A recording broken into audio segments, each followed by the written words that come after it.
салом тамошобинони гиромӣ, хулосаи хабарҳои муҳими 5 сентябри тоҷикистонро аз пойгоҳи хабарии бомдод бароятон пешкаш мекунем. шурӯъ мекунем аз як нигоҳи кӯтоҳ ба сархати хабари муҳими рӯз. дар ин барнома ҳалокати ду корманди сафорати русия бар асари таркиш дар Кобул. ҷалолиддин Саидчоев, узви гурӯҳи Ҳоҷи Ҳалим, дар зиндон вафот кард. аз кӯчаву хона кашида мебаранд. тоҷикистон беш аз 100 паноҳҷӯи афғонро рондааст. як мансабдор дар ноҳияи рӯдакӣ мансаби сарнозири барқро 20 000 сомон фурӯхтааст. ғуруби пешво, вакилон мехоҳанд пойтахти Қазоқистон ба ҷои Нурсултон аз нав Остона номида шавад. Рустами Эмомалӣ ба гӯштингири ҷавон хонаи дӯждагӣ тӯҳфа кард. боз Аблава Эмомалӣ Рамон фармони давлати тирамоҳиро имзо кард. сабтҳои нодири амалиёти ҷустуҷӯи қурбониёни як садамаи мудҳиш дар Фондарё. ва акнун тафсилоти хабарҳо. вазорати корҳои хориҷии Русия ҳалокати ду корманди сафорати ин кишвар дар Кобулро бар асари таркише ки субҳи 5 сентябри соли 2022 соати 2:50 ба вақти Кобул дар наздикии шӯъбаи консулгарии сафорати Русия дар пойтахти Афғонистон рух дод, тасдиқ кард. вазорати хориҷаи Русия дар изҳороташ ин таркишро кори дасти ҷангии номаълум номид ва таъкид кард ки бар асари таркиш ду корманди сафорат кушта шуданд. дар байни шаҳрвандони Афғонистон низ қурбониён ҳастанд. идораи сиёсии хориҷаи Русия афзуд ки сафорати Русия дар Кобул дар робита байни ҳодиса бо мақомоти Афғонистон ки қазияро таҳқиқ доранд дар тамос мебошад. сухангӯи президенти Русия Дмитрий Песков ҳамлаи назди сафорати Русия дар Кобулро ҳамлаи террористӣ номид. вазири хориҷаи Русия Сергей Лавров изҳори умед кард ки ташкилкунандагон ва иҷрокунандагони ин ҳамлаи террористӣ дар кӯтоҳтарин муддат ба ҷазои сазовор расонида хоҳанд шуд.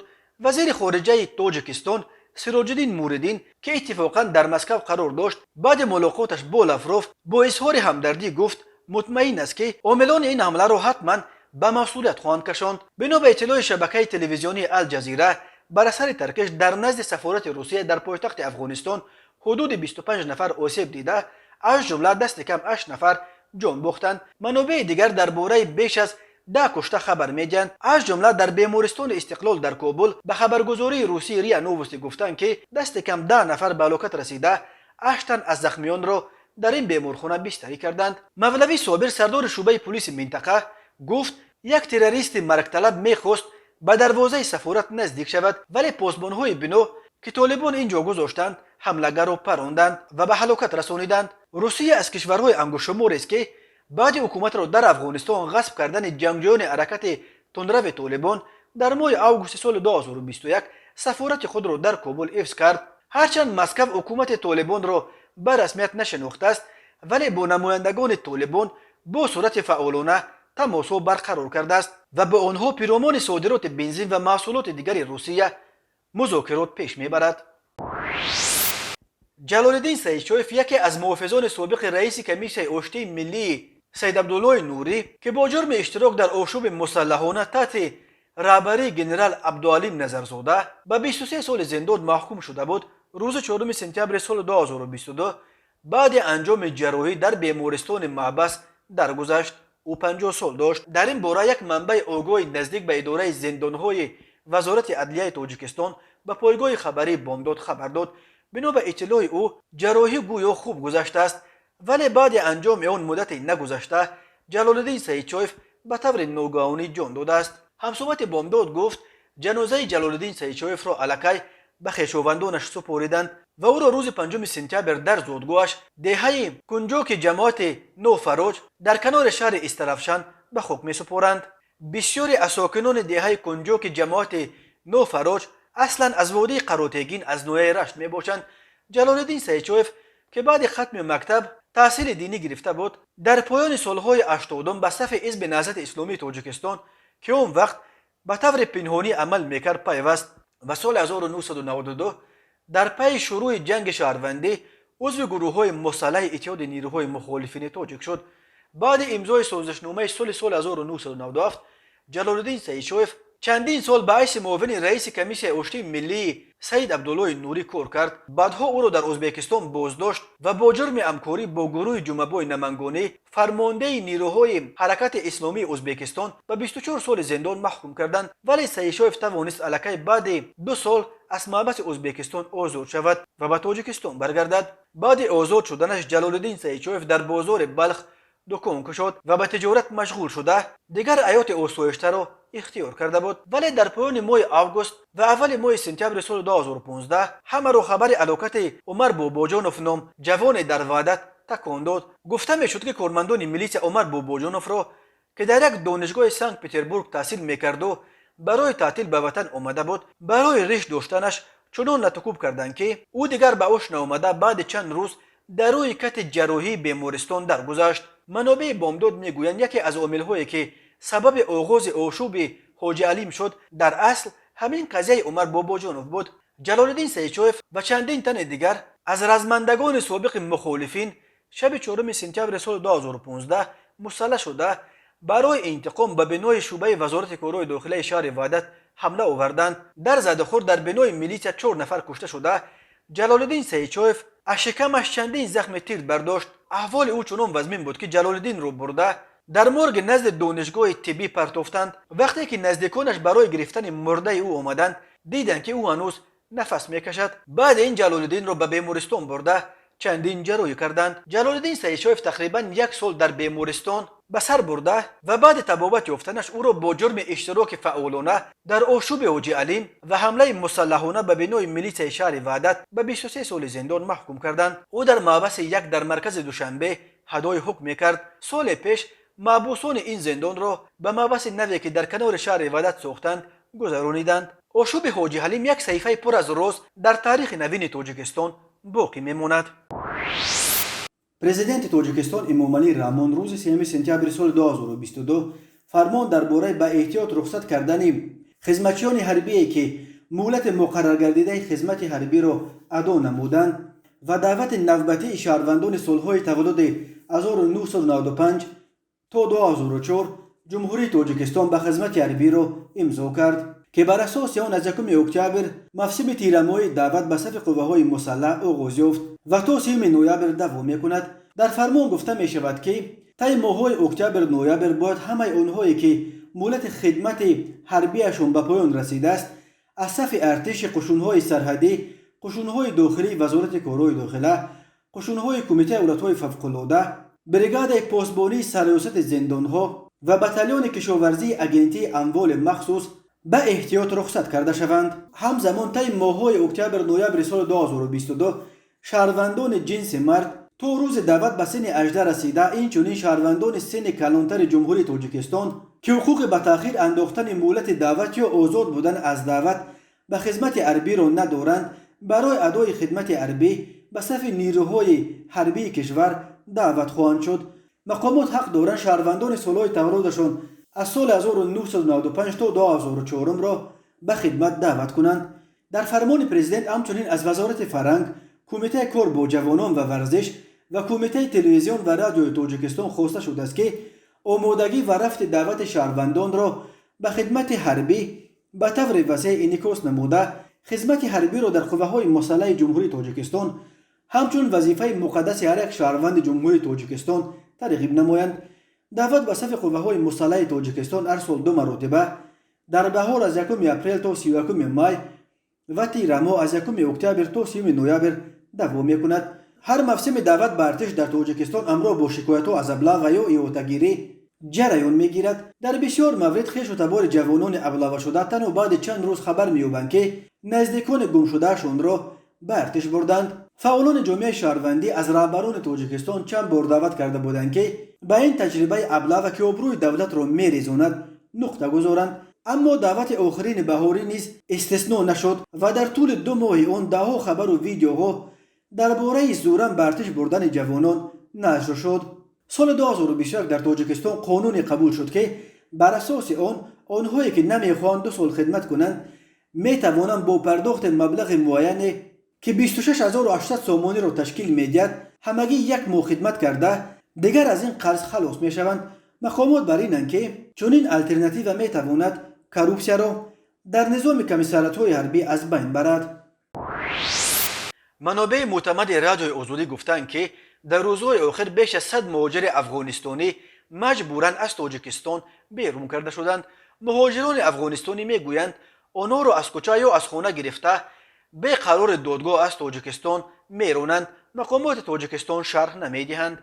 یک منبع آگاه از قضیه روز 5 سپتامبر به شکل ذکر نشدن نامش به رادیوی آزادی گفت به حساب آنها بیش از 100 مهاجر افغانستانی در روزهای آخر از تاجیکستان اخراج شدند. منبع افزود این حساب حداقل است و تعداد واقعی اخراج شدگان میتوانند زیادتر باشد. فقط روز شنبه 22 نفر را اخراج کردند. مقامات به ما یگان معلومات نمیدهند و نمیگویند که سبب اخراج پی همه شهروندان افغانستان چیست. نام و نسب خارج شده ها و آمار عمومی را از ما پنهان میکنند. افزود یک مسئول کار با پناهندگان افغانستانی کوشش های زیاد ما برای صحبت با مقامات بی نتیجه بود. پناهندگان افغانستانی میگویند آنها را اساساً ماموران پلیس و کمیته دولتی امنیت ملی بازداشت کرده به مرز میبرند و از آنجا به افغانستان میگذرانند. طبق اطلاع دریافتی رادیوی آزادی در میان مهاجران افغانستانی یک نفرشان کارت گریزگی سازمان ملل را داشته است. بر اساس قانونهای بین المللی اخراج چنین افراد به کشوری که جانش در خطر است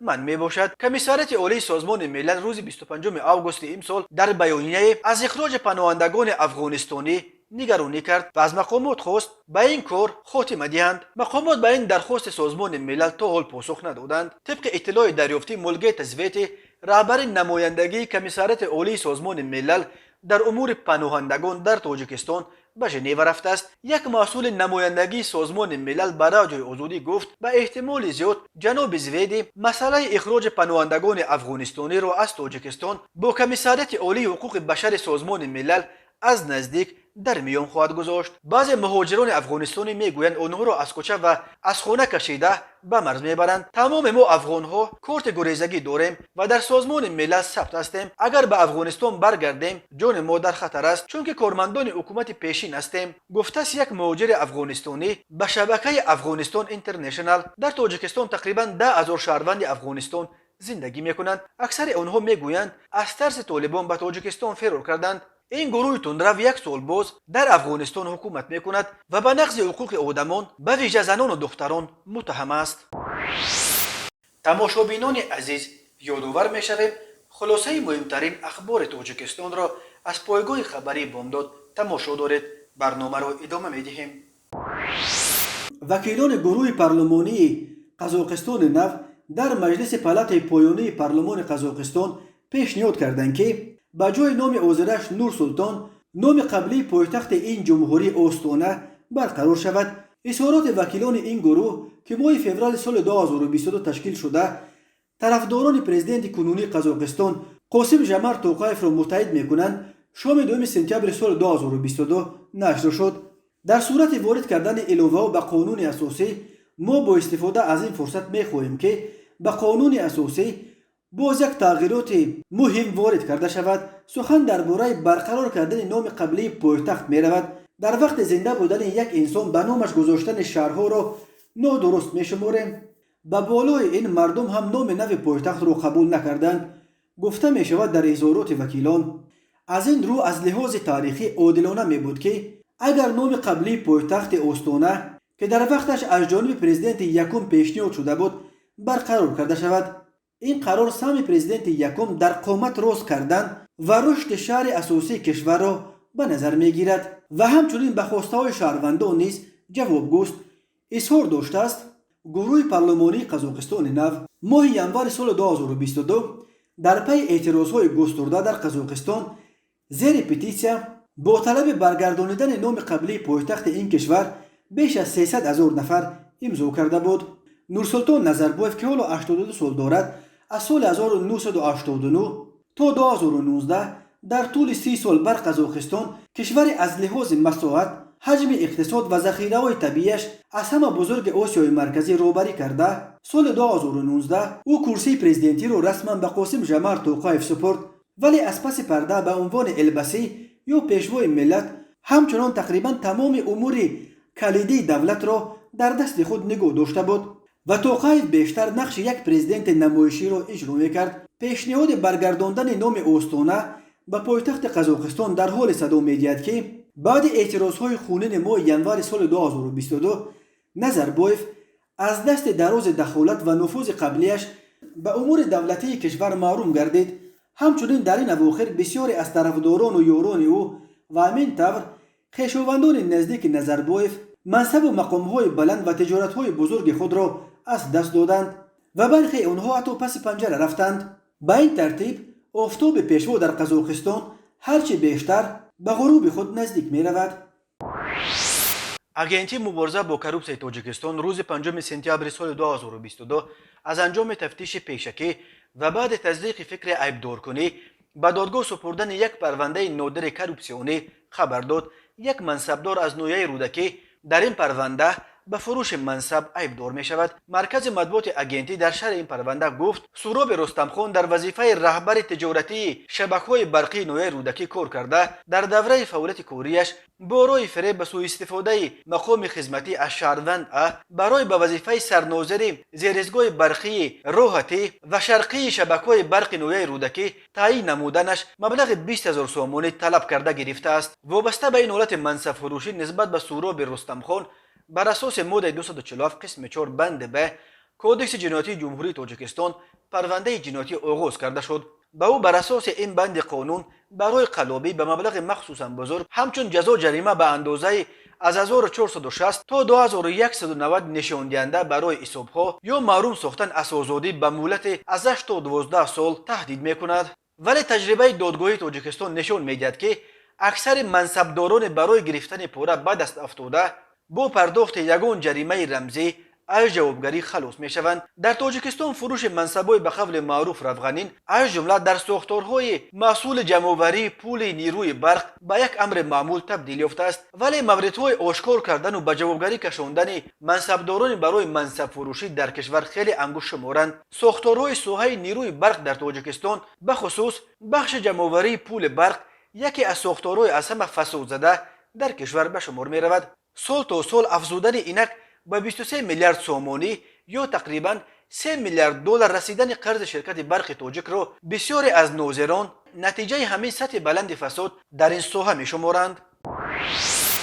روز 4 سپتامبر سال 2022 به اداره پایگاه خبری بامداد ثبت‌های ویدیویی را فرستادند که در آن لحظه‌های با کمک کران و تجهیزات مخصوص از رود فوندریو بیرون کشیدن ماشین مرسدس بنز و یک مسافر آن ثبت شده است. این ماشین شام 31 آگوست به جری چقریش 50 متر سرازیر شده سپس به دریا رفت. در این صدمه راننده ماشین اسماعیلوف حکیم سال تولدش 1965 ساکن نویه عینی که با ماشینش به کیروکشی مشغول بوده است و آن شام از دوشنبه به ولایت سوخت مسافر می برد و مسافرش نصرالدینوف نورالله سال تولدش 1962 جراحت‌های سخت برداشتند اما زنده ماندند. ولی مسافر دیگر ماشین را آن شام نصف او برد. به گفته منابع بامداد که این ثبت‌های ویدیویی را فرستادند در آن ماشین ساکن نویه عینی و جماعت چورکو و واروخ اسفره از دوشنبه به ولایت سوخت سفر داشتند. به این دلیل گروه جوانان از جماعت واروخ چند روز باز در نویه عینی قرار داشته در جستجوی قربانیان صدمه اشتراک دارند. همصحبتان بامداد خبر دادند که در دوام 5 روز جستجو به نجات بخشان از کمیته حالتهای فوق‌العاده میسر شد که 2 جسد را پیدا کنند و از آب بیرون بکشند. یکی از آنها سرباز اسفره است که نامش را هنوز معین کردن نتوانستیم و دومی نصرالدینوف مراد سال تولدش 1985 پسر یگانه مسافر زنده مانده در آن صدمه نصرالدینوف نورالله. ولی جستجوی آخرین قربانی این صدمه همچنان ادامه دارد. منابع بامداد گفتند که او عزیزالله زایدبایف زاده جماعت واروخ پسر طبیب آسایشگاه زمرت ظهورالله زادیبایف می باشد. عزیزالله خداوند رحمتش کند دانشجو بود و آن شام از دوشنبه برای عیادت والدانش می رفت. هر سال بر اثر صدمه ها در راههای تاجیکستان تا 400 نفر به هلاکت رسیده بیش از 1200 تن دیگر معیوب می شوند.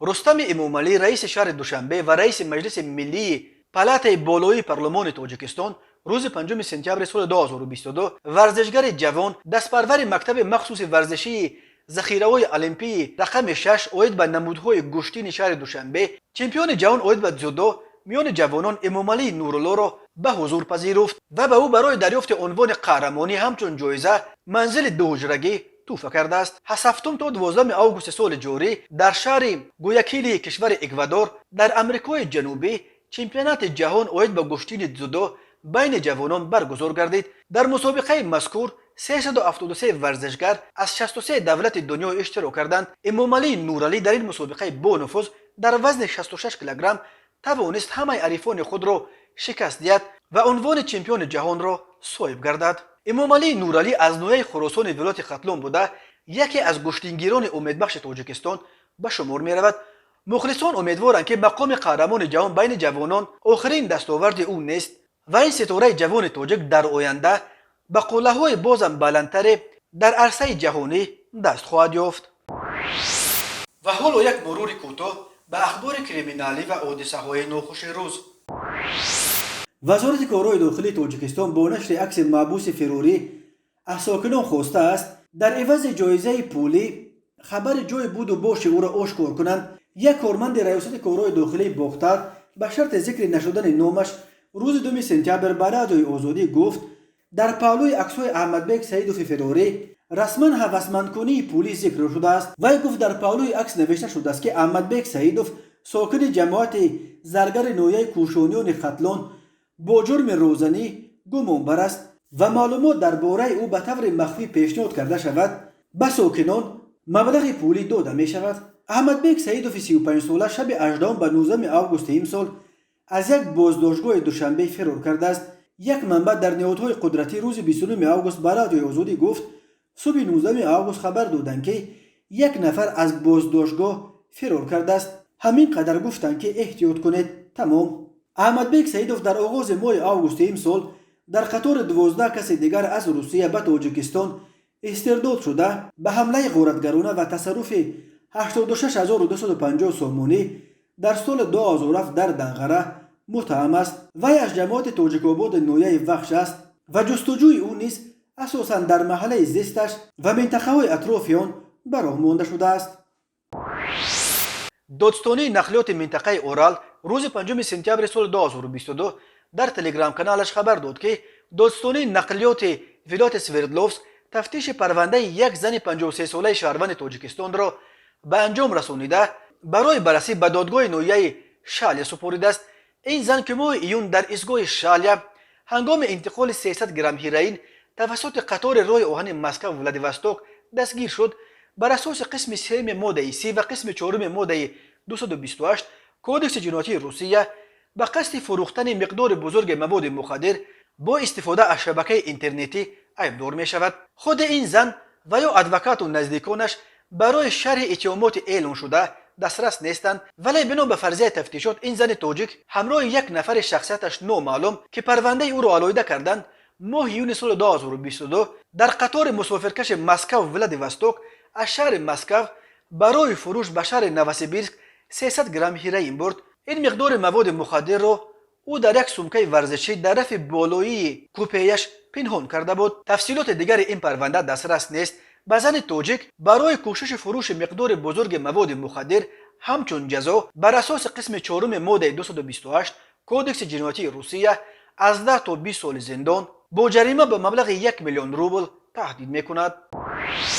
مرکز مطبوعات ریاست وزارت کارهای داخلی دوشنبه با نشر 2 عکس از جای حادثه خبر داد که صبح بر وقت 2 سپتامبر سال 2022 تقریبا ساعت 0:30 راننده ماشین تمغه کیا رقم قید دولتیش 2786 05 محمود جانوف امید که در شرکت سفر اوریون باعث راننده تاکسی فعالیت میکند هنگام حرکت در کوچه سعدی شیروزی از عهده اداره واسطه نقلیات نبرآمده به مانعه کنار راه برخورده است. در نتیجه سنجش معین گردید که حادثه مذکور از سبب خواب بردن راننده رخ داده. افت چپ شده است ولی خوشبختانه خود راننده صحت و سلامت بوده.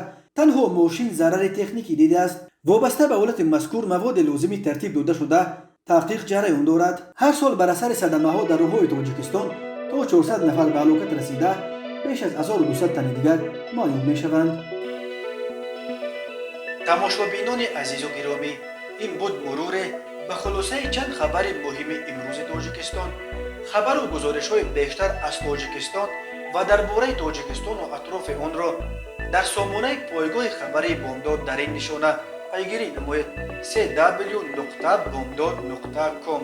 خوش باشید.